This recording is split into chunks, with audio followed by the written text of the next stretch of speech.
Pensamiento del día, martes 8 de julio. Tocar las heridas de las personas. Y dichoso aquel que no se escandalice de mí. Evangelio de Mateo, capítulo 11, versículo 6. ¿Sabes en qué ocasión pronunció Jesús esta palabra?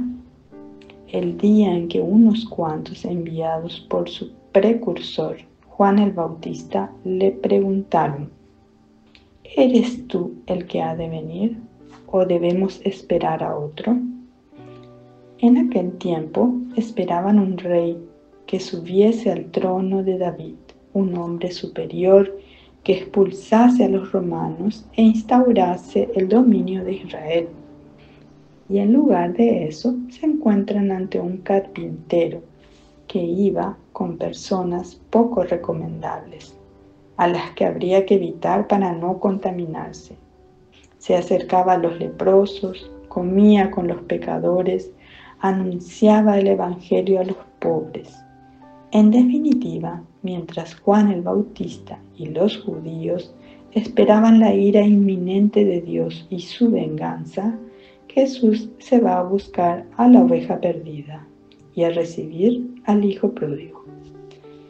Y es este modo de vivir de Jesús lo que asombra y resulta incomprensible a los judíos, por lo que advierte: y dichoso aquel que no se escandalice de mí.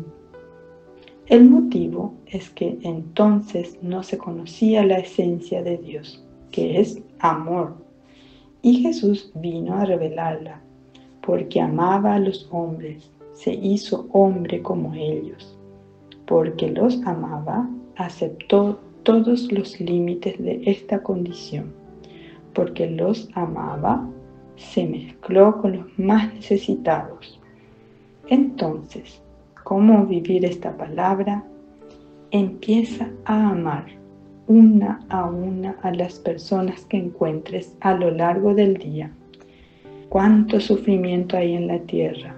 Abre el corazón y las manos para aliviar las heridas, saciar a los hambrientos, aconsejar, enseñar, visitar a los que sufren. Esto es lo que te hace semejante a Él. Y Él te juzgará precisamente sobre el amor.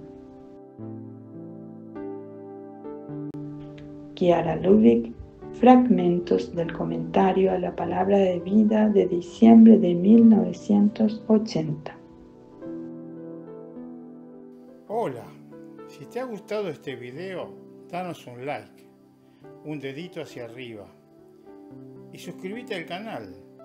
Es libre y gratuito, sin ningún compromiso. Palabra de vida, julio de 2025.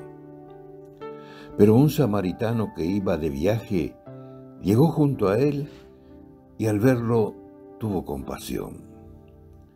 Del Evangelio de Lucas, capítulo 10, versículo 33.